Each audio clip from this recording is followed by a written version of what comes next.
Wow, how you doing? All right. So the Lions game is coming on a little later today. They have a playoff game. I'm actually going to watch it. So that's why I'm here early. I'm here an hour early because the Lions play at like 8, 8:15, 8:30, something thereabouts. So I need to get in here, get this done, get out of here, shower, get ready to watch the game. So we're gonna talk about Mr. Beat. I don't know if you guys know who Mr. Beat is. Mr. Beat is a history YouTuber.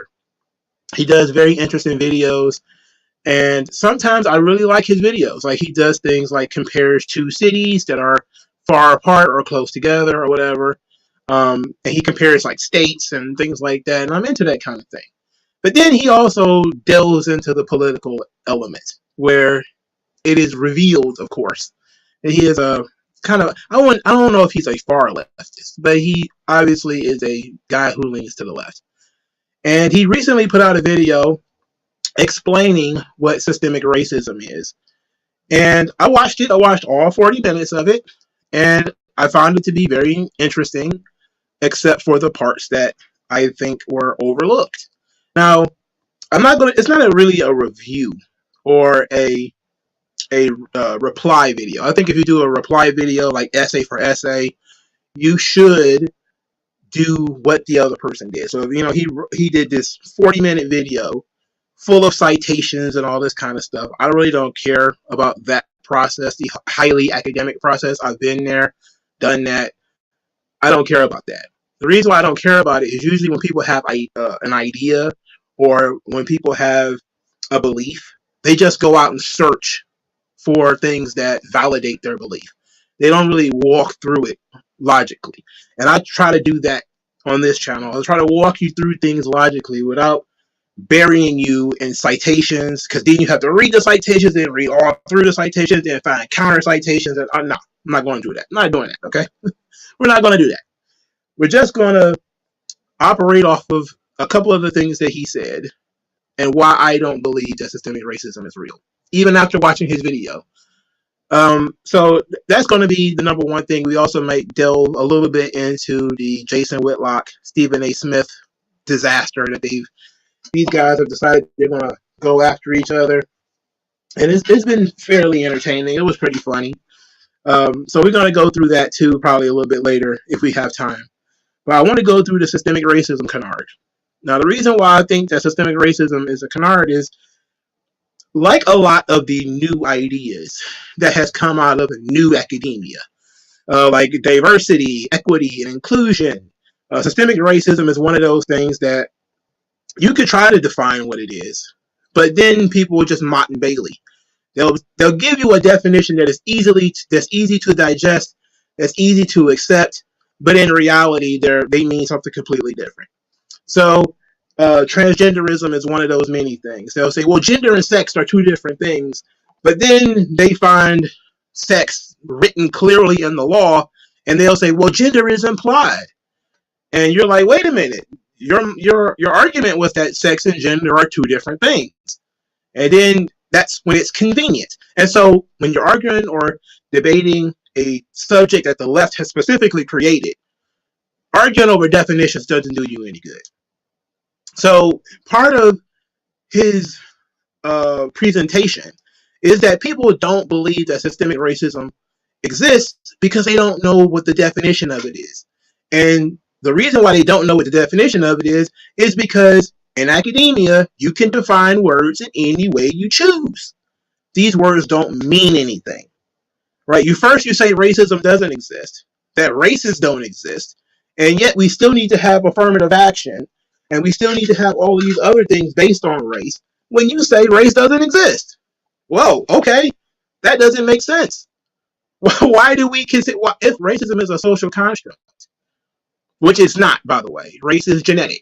Because if race was a social construct, then two black people will be able to have a white baby.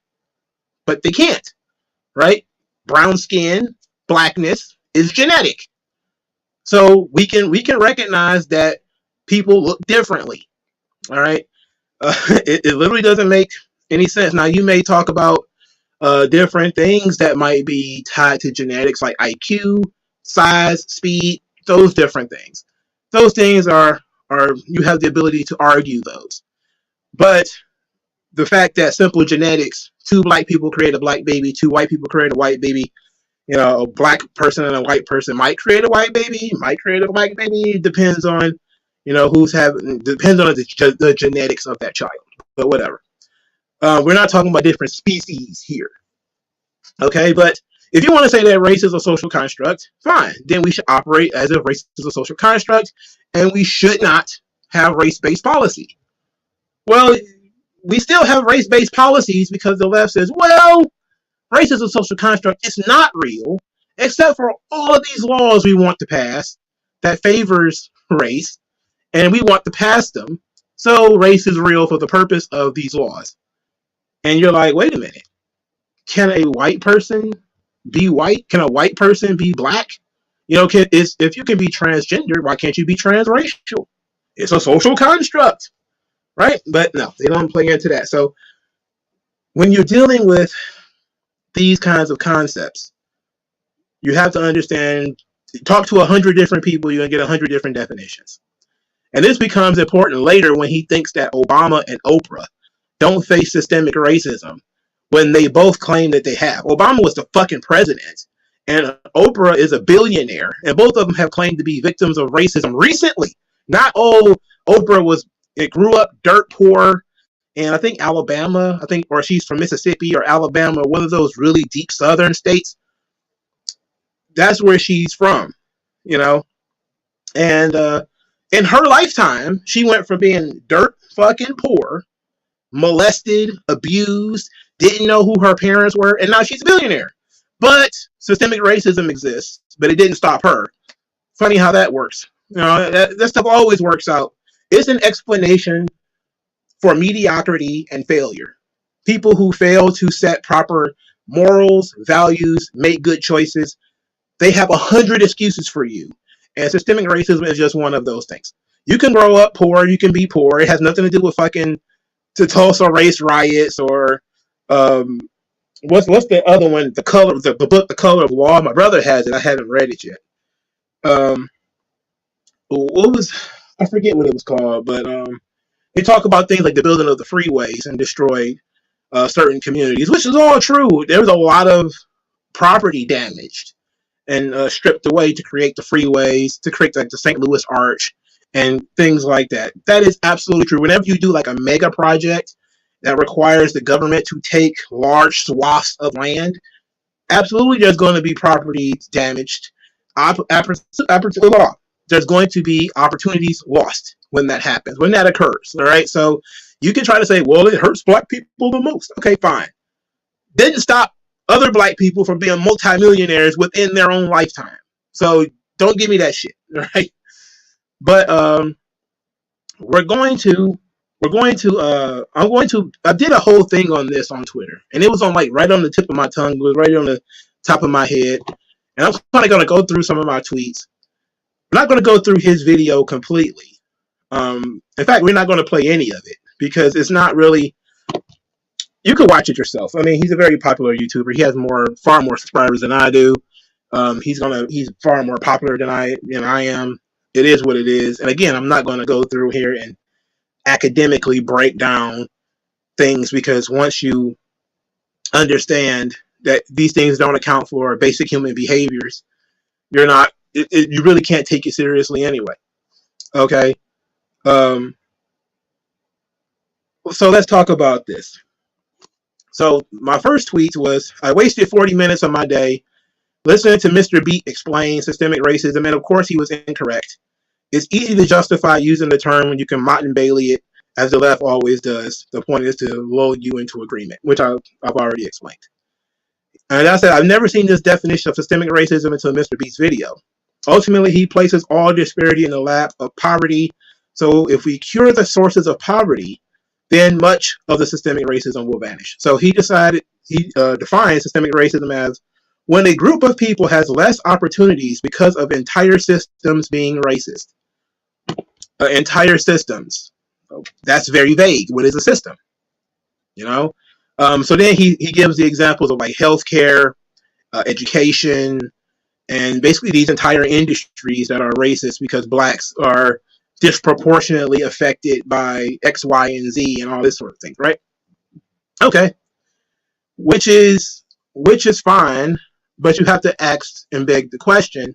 For instance, black people having a shorter lifespan than whites. Okay, well, black people are, especially black males, are far more likely to be killed than whites. Homicide. Also, when you take into account individual decisions such as poor diet, not working out, not going to the doctor, which is a decision that people make, and which is one of the things that he says black people are less likely to go to the doctor. It's like, well, that's a choice. Nobody's preventing you from going to the doctor. Now, you may face a great deal of financial stress, for not going to the doctor, but ultimately, it's your decision to not go to the doctor. But, that's one of the many things. We're talking about Mr. Beat. He's a history YouTuber. So I get it. Basically, all disparity is systemic racism. If it wasn't for that darn systemic racism, we'd all be equal. That's not true, of course. And then he ultimately dumps everything in the lap of poverty. The thing about the poverty thing, and it's a really good argument, but it folds into something the left always does, which is they blame everything on poverty. And again, they don't understand how poverty comes about. For starters, you have to accept that poverty is the natural state of man. I forget who said that. I think it might have been Thomas Sowell. It might have been somebody else. I never remember these things. But poverty is the natural state. Nobody is born with money, right? Your parents may have money. Your grandparents may have money. But you personally do not have any money. So you rely on the people who created you, birthed you, take care of you, to make good decisions and to have resources. If you don't have resources, then it's not your fault. It's not the fault of white people. It is the fault of the people who brought you into this world, or the people who are taking care of you, because you don't have access to resources as a baby. It's their job to make sure that you have access to resources. And the cycle of poverty is that people neglect to create resources for their children. Each and every time when you have this cycle of poverty is because grandparents, either they did their job and they raised their children well, and then the children squandered it, or they did not, and then their children were born poor, and then the grandchildren, of course, are born poor. In those situations, it's still a choice. You weren't born poor. That's not your choice, but that is what happened to you. But you still have, given that you live in a full life of, let's say, 60 years, that within your 60 years, you did something, created something where you have opportunities for your children. You don't need to go back to the Tulsa race riots. This is why I say, my grandparents are really good examples of this. Oprah Winfrey, as I just talked about, is a great example of this. You don't need to be born on third base to be wealthy. You can go through your entire life making good decisions. And if you make good decisions, make yourself employable, make yourself somebody people want to be around and want to do business with, then you'll find that opportunities emerge.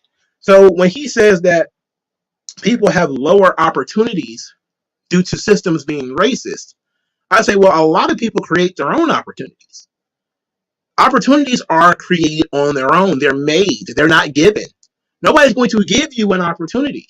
You have to present yourself as somebody who is prepared for an opportunity, right? I mean, look at the NFL or the NBA. Those guys are not, well, some of those guys are given spots, but they're given spots because of how they performed in the past, how they performed in college. If they're a highly touted prospect, they may be, quote, given an opportunity. While tons of people who make teams, they earn their opportunity. They make sure that they show up on time. They make sure they're in shape. They make sure that they're drug-free, alcohol-free. They make sure that they're taking care of themselves, that there's nothing going to stop them. They're focused, they work hard, blah, blah, blah, blah, blah, and they make the team. And it was less likely for them to make it than for LeBron James, but they made the team. People do that kind of stuff every day. But what you see now is a cultural problem. Like, one of the craziest things I saw that almost turned me into a complete white supremacist is when I saw black people saying, well, black people have a different function of time, so we can't be on time. We have a different function of time than white people.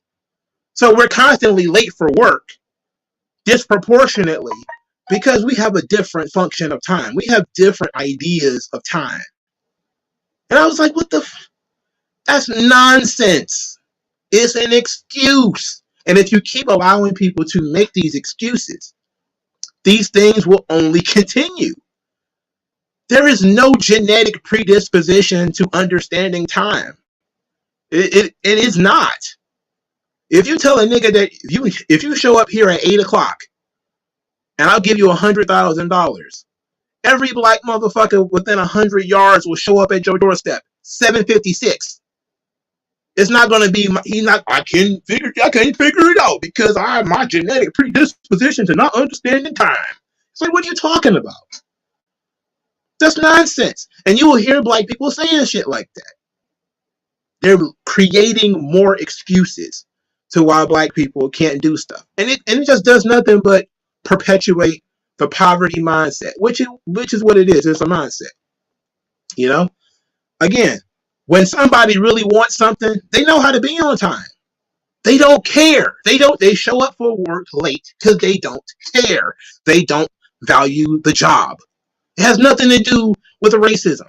If they don't value your job, they don't value your time, they don't value the job.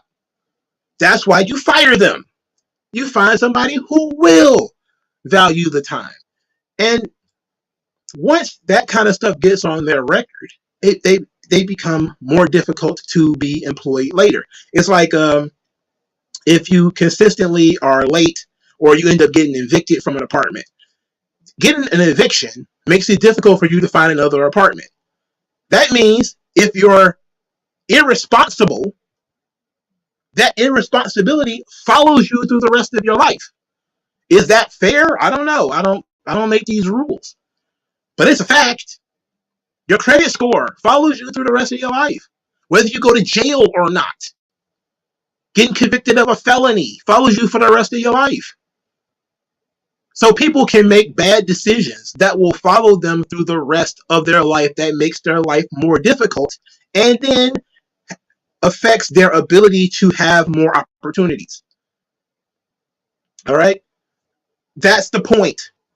There are large groups of people who make bad decisions, and those bad decisions affect their opportunities. It has nothing to do with the Tulsa race riots or anything else. Okay? It's nonsense.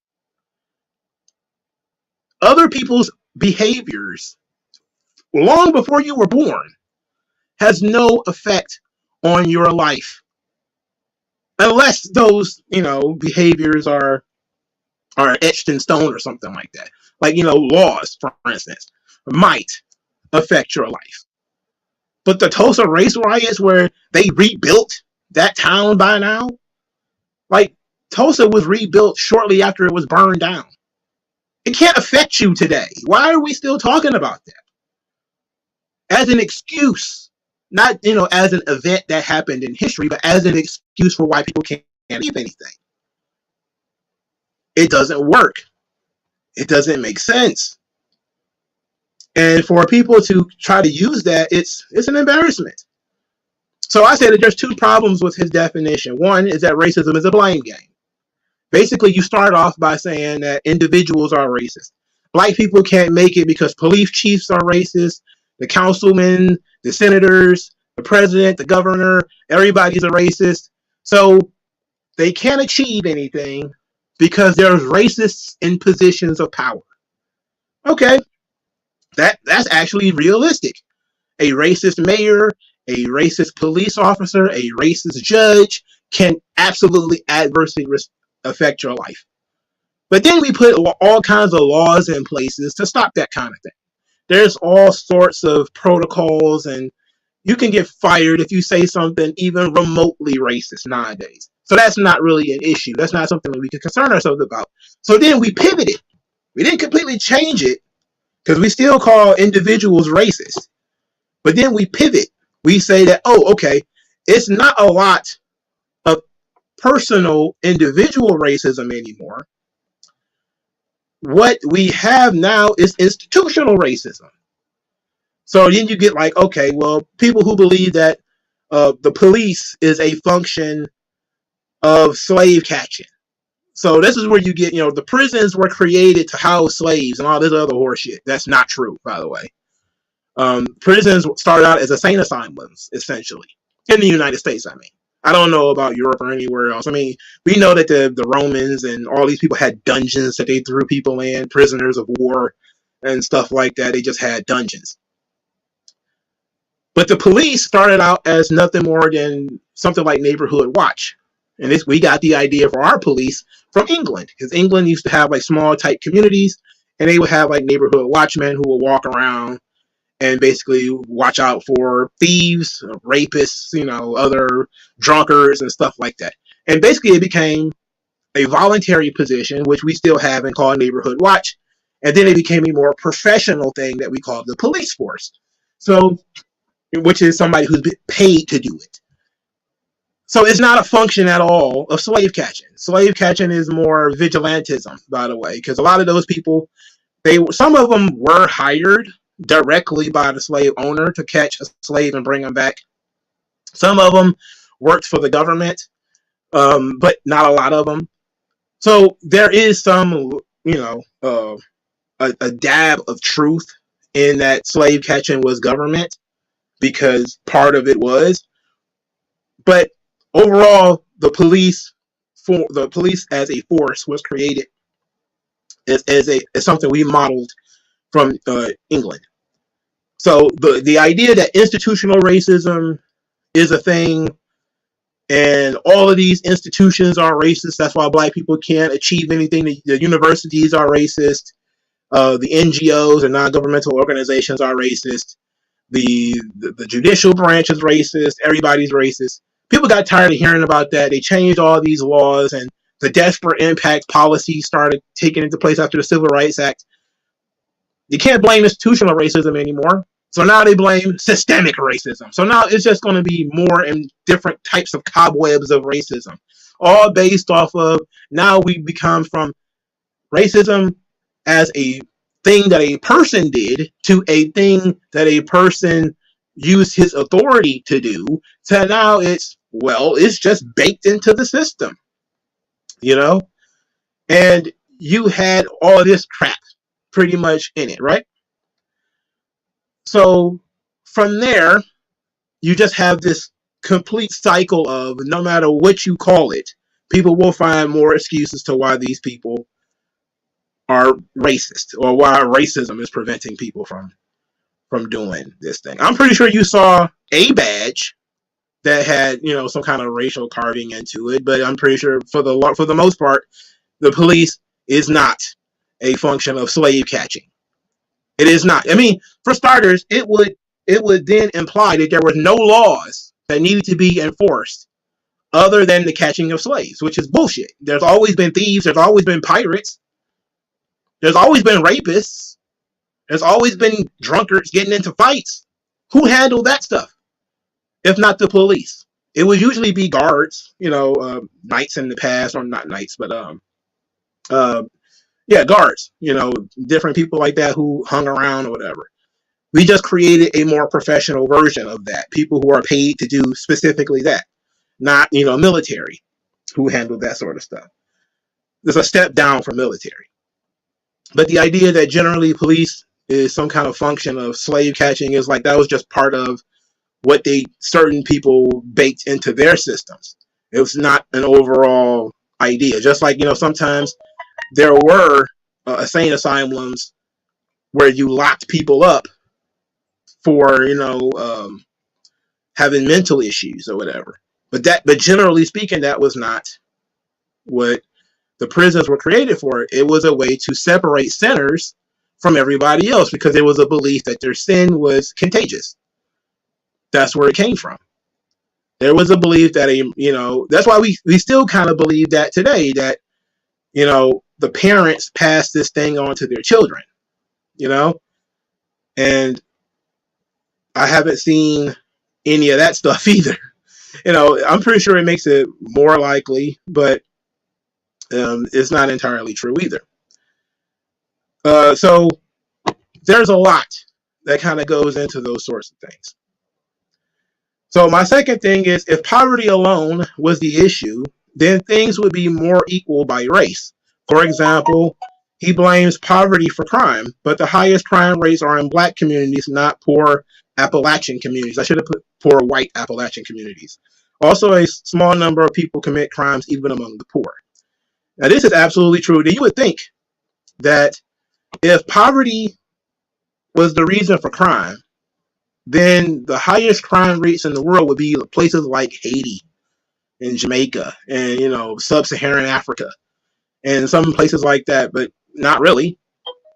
You would also think that I ordered Instacart 2 fucking hours ago, and apparently they're just now getting into it. So my bad. I'm about to put this thing on mute. All right. So you would think that if poverty was the cause of crime, then poor whites in Ohio and Pennsylvania and West Virginia, etc., would have some of the highest crime rates. That's not true. It's not true, and we can trace. And here's the thing. You don't need to trace crime by race. Now, he said in his video that a lot of crime rates and a lot of crime data is inaccurate, which is true. A lot of it is inaccurate. Unfortunately, we have a thing called CompStat. Like they have it in New York, we have it here in Detroit. You can trace crime down to the zip code, to the general area code. We can get crime down to the neighborhood. We know what neighborhoods the carjackings are happening in, the car break-ins, the house break-ins. We know exactly where these things happen, or the police know. When I used to work hand-in-hand with the police in the, let's say, civil service, we used to be able to trace that kind of thing. You would get documentation. If you go to, I don't know if guys live in Detroit, if you go to your CompStat meetings, they will give you a packet that will show you where the crimes are happening in your neighborhood, in your general police station area. So if you stay in, let's say, the neighborhood of Station 6, you find out when their CompStat meetings are. They're open to the public. Anybody can go there. The only problem is if you work during the day, you're probably not going to be able to make it. Why the police decide to have CompStat meetings at like 1 o'clock in the afternoon, where only old people show up and folks who work in the community, like NGOs and stuff like that, they're the only people who really show up. But if you were so inclined, or if you knew somebody who did CompStat, and they did CompStat at night, like say 6 o'clock at night, which sometimes they do, you can go there, you can get a packet, and in there will be the homicides that took place in your general area, carjackings, house break-ins, etc., that happened in your general area within the last month, and compared to the previous month. They'll go through the amount of the arrests that were made, if any. They won't name, suspects or victims or anything like that, but they will go through that and let you know. You can get a lot of information in a CompStat meeting. The idea that we can't figure out where crime is occurring is false. We know where crime is occurring. We know exactly the neighborhoods that they're occurring in. And we know who's committing them. And we know who's committing the crime. Okay? So his crime denial really made me suspicious. Because there's one thing to say systemic racism exists, okay, whatever. But when you say like that the vast amount of crime is not happening in these poor black communities. For starters, you're calling the people who are being victimized, you're calling them liars.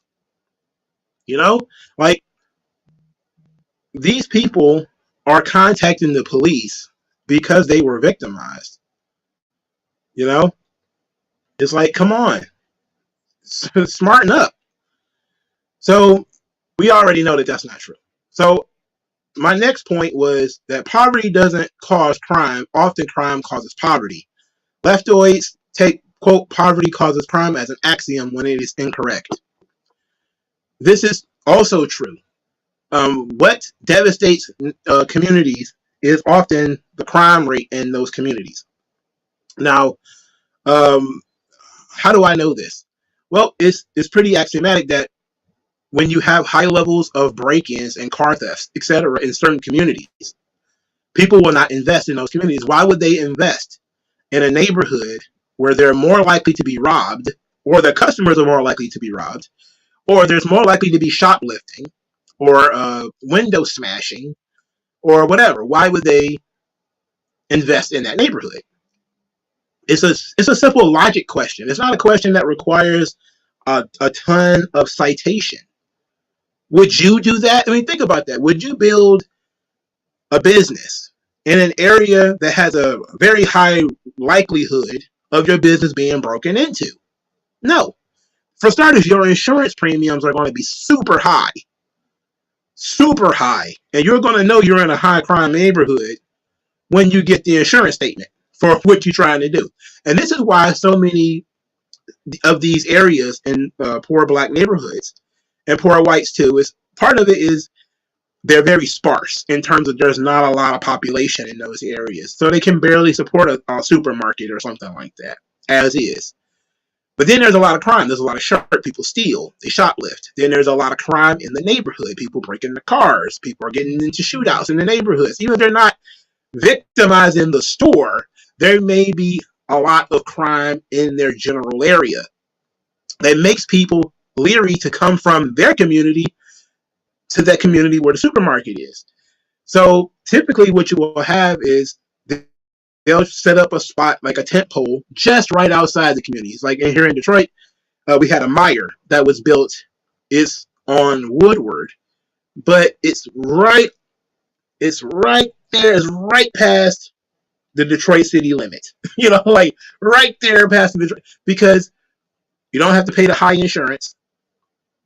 The police are much stricter, and people are willing to travel from their community to where the Meijer is.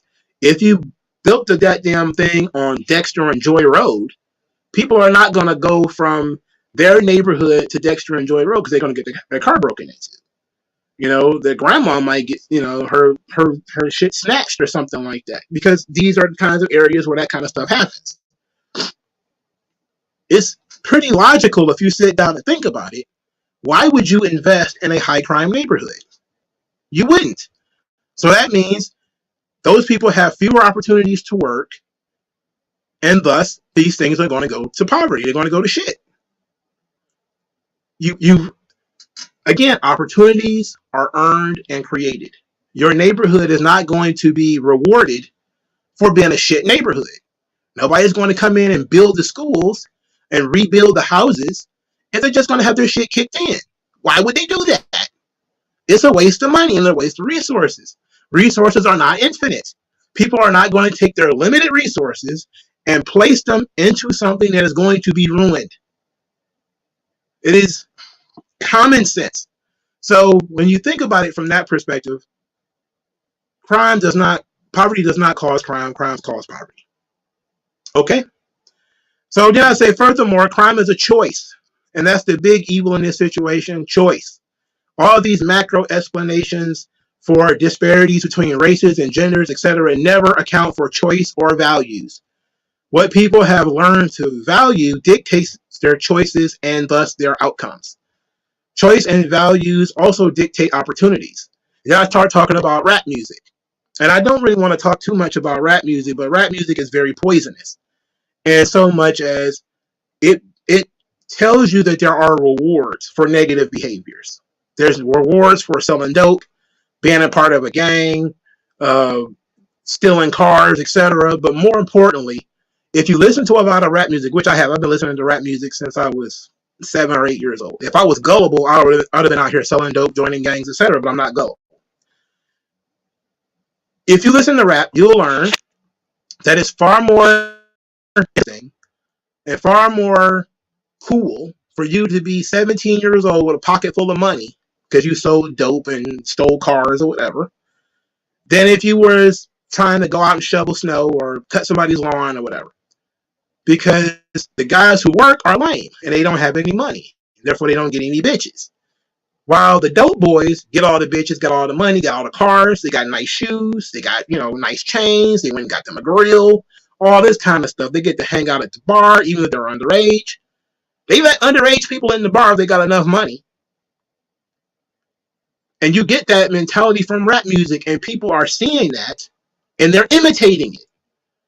Again, there's a large swath of people who are gullible. I was one of those folks that I really did hate the idea of blaming rap music for people's behaviors. And then you see how they choose to reward those behaviors. People reward negative behaviors. And then they excuse them, which is even worse. So what you'll often end up with is a young boy, he's broke, because he's a teenager, he's not supposed to have a ton of money, but he sees people slightly older than he is, 19, 20, pocket full of cash, got girls, got cars, whatever. He's like, how can I get that? Well, come sell this key. Let me show you how to get that, son, or whatever. And they walk you through it. They will mentor you from when there's a 12-year-old boy right now floating around on Twitter who got like a cash roll, and Drake got his arms around him. I'm talking Drake got his arm around this 12-year-old boy, hyping him up. It's a mindset. It's a mindset that goes into the gullible young mind and teaches them that there are rewards and treasures to be had if they engage in negative behaviors. It's highly unfortunate, but it's true. So it is what it is. We can discuss who owns the labels. I know David T is talking about here. We can talk about that. Who owns it? We know who owns it. The Jews, many Jews. But it's still up to you to do the behaviors. All right. You could choose not to. You could choose not to participate in that. I talked about this when I think I forget how many years ago it was. Too Short, rapper Too Short. He was talking about how he made a deal with Jive that he was going to make these raunchy albums, but he wanted to make more. I don't want to say conscious music. That doesn't seem appropriate, but that would be the best description of what he wanted to do. And I don't want to say Jews control the entire music business. Let's not say that. There's a lot of them. Interscope, for definitely. Interscope, Def Jam, definitely. Which seem to be like the two major rap labels. But neither here nor there. When you talk about what Too Short wanted to do, he decided he was going to make a deal with this. Yeah, the guy who ran Jive was Jewish. Okay, he's going to make a deal with that guy. Okay, and his deal was, I'm going to make you the raunchiest, nastiest album possible, but then you have to start letting me make more conscious music. And then he did it. He went and made the raunchiest, nastiest album he could make. And then when it came time to make the more conscious record, it didn't happen. The guy said, well, I don't think we can sell that. So it didn't happen. And I was like, oh man, that's them Jews just manipulating Too Short, man. That's not fair. But then he came out with Blow the Whistle years after that. I'm like, he's still making freak music. He's still making bullshit music that he claimed he didn't want to make. He's still doing it. He doesn't work there anymore. He doesn't have to do this. He does it because he wants to. So you could try to blame the labels. The labels ain't doing nothing but mass marketing with the shit that these people are already making. The stuff they already believe. The lifestyle that they already saw. I don't blame rap music for creating it. That's the problem. I want people to realize that. A lot of the negative stuff that you see in rap music, it happened a generation before them with the pimps, where you saw movies like The Mac and Superfly. And a lot of those guys like Snoop Dogg patterned themselves after The Mac and Superfly. That was way before rap music. That's when Curtis Mayfield used to be on the radio. You know what I'm saying? So that's when, everybody was, love my brothers and sisters from the 60s. The Black Panthers and all that shit. And those dudes were pimps. They treated women like shit. Driving Cadillacs with gold pinky rings. That's what they wanted to be. And then our generation grew up wanting to be like Snoop Dogg and the rest of them, who grew up wanting to be like, what was the guy's name in the Mac? Max Julian? That's what I'm talking about here. It's an incentive system. You created an image that now these kids want to be like that. You've shown them that there are rewards, that's cool. You can have whatever you want as long as you're this kind of guy. You don't want to be a simp and have your heart broken and getting mistreated by a woman or whatever. It is what it is. And a lot of the stuff ended up being fake. As Gozu said, a lot of it ends up being just shit talking. Like the Mac wasn't a documentary. It was a movie. But it didn't change the effect that it had on people. And then when they started meeting folks in their neighborhoods who were getting rich doing it, then it became real. Then the Nino Brown effect. Right? Nino Brown come back to the hood, give away turkeys. He's selling crack on one hand, giving away free turkeys on the other. And everybody's like, well, as long as I take care of the hood, I can do whatever I want. So that's where you got all the big crackhead, I don't want to say crackheads, but crack dealers. Because crack dealers are crackheads too. If you make money off crack, you just might as well be a crackhead. A lot of those guys, they did the Nino Brown. They would go back to the community and, I'm going to buy backpacks for the kids. I'm going to do this. I'm going to do that. And what you think the kid's looking at? The guy who gave me a free backpack. The guy who gave my mama money so I can get food. He's looking at that guy like he's a hero. And then he follows in his footsteps. But that ends up in dead or in jail. They don't tell you that part. And then you have all the upper crust Negroes. They try to, because they want to be down for the cause. They let you walk right into that trap. And then as soon as you get killed or locked up in jail, then they show up on CNN saying you didn't do nothing. Once you've already ruined your life. Once you've already gotten that felony on your record, he didn't do nothing. Once you already get pop 2 shots to the dome, he didn't do nothing. He was a good kid. Bullshit. Bullshit. All right? You created this thing. You allow it to continue. It would be fine if there was some kind of counter narrative to it. And that's why whenever I get into this debate about whether hip hop is a problem or not, I say when you watch gangster movies like, the Italian mob, they come across like they're the coolest motherfuckers in the world.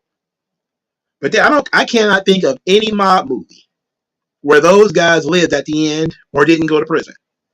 Almost every single one of them ends up with those guys either A, getting killed, or B, going to jail. All right? Because white people are going to push against that narrative that this is the right thing to do. That's why you don't have white dudes growing up wanting to be Al Capone. Get the fuck out of here with that. All right? The FBI went in there and destroyed them. Which is one of the positive things that the FBI did. And they did the same thing to a lot of these crack dealers. They went in there and destroyed them. But it's black people still today fighting for that whole thing. I hate racism too. It's the worst thing ever. Always. It's so simple to say that, right? I hate racism. Do you like racism? Nobody likes racism. You know, it doesn't mean anything though. You know, it only matters if people can further their own lives. So I talked about, black gangster rap culture rewarding this kind of behavior. And I said that in poor black neighborhoods, money and access to money is valued over work ethic, is valued over education, is valued over family. And these things create a culture of poor black America, which explains like high school dropout rates, single parent homes, and high crime rates, which is all true. If you value getting money more than your children, you run the risk of going to jail and your children growing up without you. So that's your single parent household right there. And if you're selling dope in the neighborhood, that's a crime. And of course, if you're selling dope, somebody else is also selling dope in that neighborhood. The competition, the black market creates crime. That explains your high crime neighborhoods right there. I mean, again, if you just think about these things, just put some thought into it. You don't have to read tons of books on this stuff. This stuff is logical if you sit down and really think about it. So I said that if you want to increase opportunities in poor neighborhoods, then a lot of the leftist ideas will not achieve that goal. Ending government education will help. Culling housing and industrial regulations will help. Lowering income and property taxes will help. Enforcing the law and sentencing criminals appropriate will help. But what you find is often the left is against every one of these things. If you complain that the education system sucks, well then why can't we get rid of it? They will prevent you from getting rid of it. You claim that, housing is an issue. It should be easier for people to own homes. Okay, well then let's get rid of all of these rules around owning a home. Let's let people build their own homes and own their own homes so the government can't kick them out of there. They're against all of that stuff because property taxes funds education. So they don't want to get rid of the property taxes because then they'll have to fund their education system. I'm saying get rid of the education system and then you can get rid of the property tax. And then people who own their own home can build wealth using their own home because home ownership is one of the cornerstones of building wealth. If you can build property, a business, then you can build wealth. If you get rid of the income tax, then people can budget. They can actually know how much money they're making. Instead of, yes, you get paid $10 an hour, wink, wink, but then we take 15%. And then we give X amount here and $500 in Social Security or whatever the fuck there. And that's, and you're like, wait a minute, I made $2,800 in this pay period. Why is it down to $1,800? Well, income tax, state and local. If you live in a different city than you work in, you're probably paying taxes in both cities. I mean, come on. That's money directly into people's pockets. You're talking about poverty being an issue. I'm talking about letting them keep their money. They already earned it. Why do you have to turn around and put your hand in their pocket? Oh, they don't want to talk about that, though. That's not poverty is a problem, but they don't agree with the solution. So I said it's easy to blame the momentum of history, which is what Mr. Beat called it.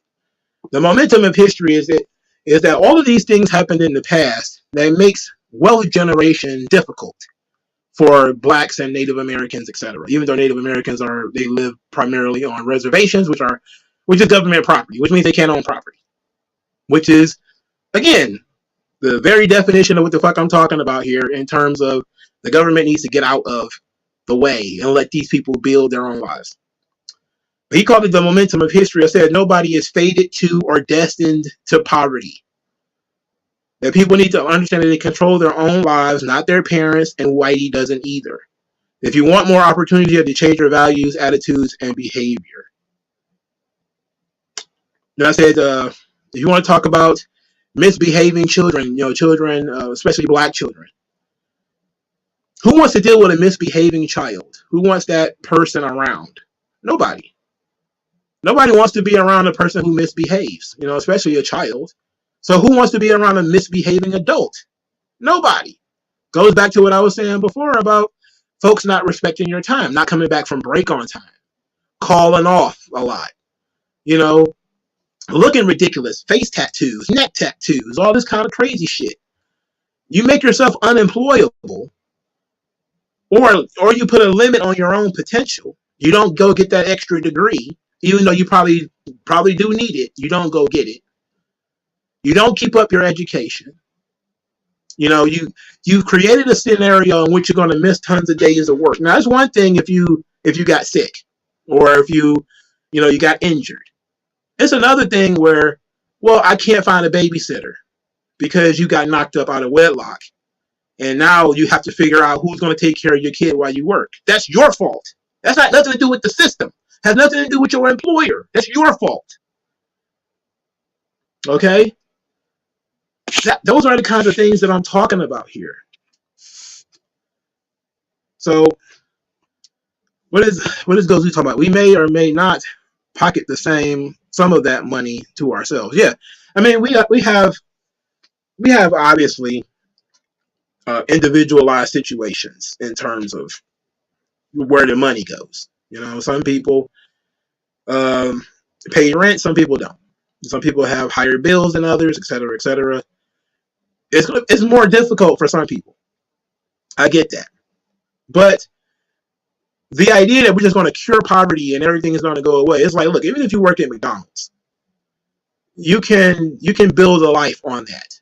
I wouldn't suggest you working at McDonald's for 20 years, as a fry cook, because that means you've done nothing to improve your own life in 20 years. That's not a way to live. You should always, at least try to do something different, for Christ's sake. But that's just one of the many things that are floating around out there. What else? I said people make themselves unemployable and then blame the system or poverty. I said poverty can be overcome in your lifetime. It has nothing to do with Tulsa race riots or any systemic racism, Canard. And I tell about my grandparents. My grandmother was born in rural Mississippi during the Depression.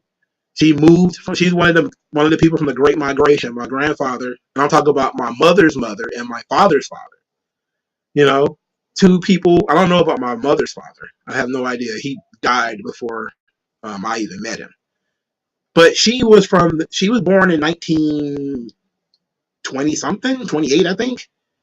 And so she was raised during the Depression.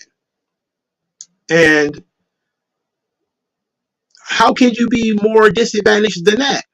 Being black, living in rural Mississippi during the Depression, how could you be more disadvantaged? A female, she packed up her 5 children, well, 3 children, I think, at the time, and moved to Detroit, found her new husband, got a job, worked the job, and when she died, she owned her own home. Together, they owned the property. They set up an opportunity for their children. Now, did the children take advantage of it? No, they didn't, because a lot of them grew up in the 60s. They were out hanging out, getting drunk, listening to the stylistics or whatever the fuck ever, and they fucked everything up. My father's side of the family, even worse. Pretty much everybody on my father's side of the family is a drug addict. Pretty much everybody. They did not take advantage of what their father set up for them. That is not white man's fault. I have to be honest about the situation my grandfather put my dad in and the situation he put me in. But I still cannot blame him. I'm almost 40. At some point, I am in control of my own life. I have to take advantage of my own opportunities. I have to do better. I have to do more. I tell my brothers this. I grew up telling them this. I didn't know it was quote unquote conservative or libertarian to say that. But it is what it is. Who is going to bail you out? You don't have the generational wealth of somebody from Grosse Pointe, black or white. You got to make it your own way. And you can do it in your lifetime. You might not go from growing up poor to being, NBA rich. But if you can sleep in a bed that you bought, under a roof that you pay for, You did okay. You can set up your children to have more opportunities. And sure, but each generation started from zero is a problem. That's what happens in the black community. Each generation starts from zero. The grandparents didn't own anything, and they leave to the children nothing. The children work, they gain something, they leave to their children nothing. Like there's so much of the, I'm sure you could, if you've probably seen it on social media, they don't sell grandma's house, where they tell black people stop selling your grandma's house because your grandma owns a house and you sold it because you can't keep it. You don't either A, don't want to live in it, or don't want to pay the taxes on it. Well, once you sell it, you've got nothing. Unless your grandma left you a business or a trust fund, that's all she got for you. That's what she built for you. And you're going to fucking sell it. So now you got nothing. Start from zero all over again. Every generation of black Americans are starting from zero because they don't start any businesses. They don't invest. They don't do this. These are choices.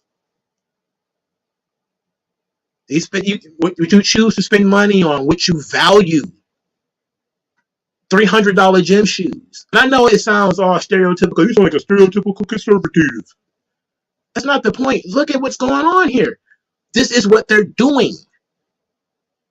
This is what they're doing. You blaming the Tulsa race riots. I'm saying you have the money that you worked for. What are you spending it on? How are you going to leave that to your children? Is he going to leave it in a bank account where just in case you get hit by a car or something like that, they can at least get that money and use it for college or something? Or did you just buy them expensive Jordans when they were 6 years old? They scuffed them up as soon as they went outside, and it was a waste of money and time. Because it's the latter for a lot of people. Because there's status and prestige into your children having Jordans. There's no status and no prestige in your children having money in the bank account, or having a trust fund, or having a CD or something like that that they can get. There's no prestige, there's no status to it. So people don't do it. And that's a problem. Every generation is starting from zero.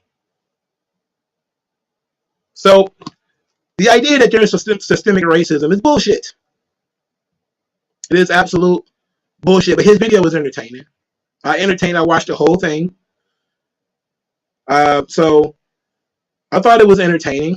I suggest other people watch it. But I don't believe it. You know. But what do you guys got going on here? I know I've been doing a lot of talking.